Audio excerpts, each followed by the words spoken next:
that, no? So maybe paparating na rin to kung ano man itong hinihintay mo, no? At alam kong magiging masaya ka. But then, kailangan mong mag-decide, no? Once na dumating itong message na to from that someone you are waiting for, no?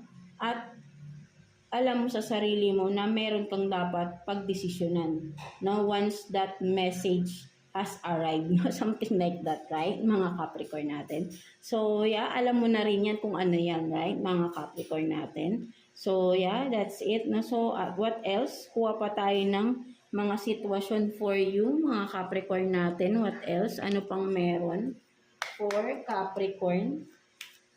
Kuha pa tayo ng 2 cards here for you, Capricorn. Let's see. So, I hope na malinaw, no? ang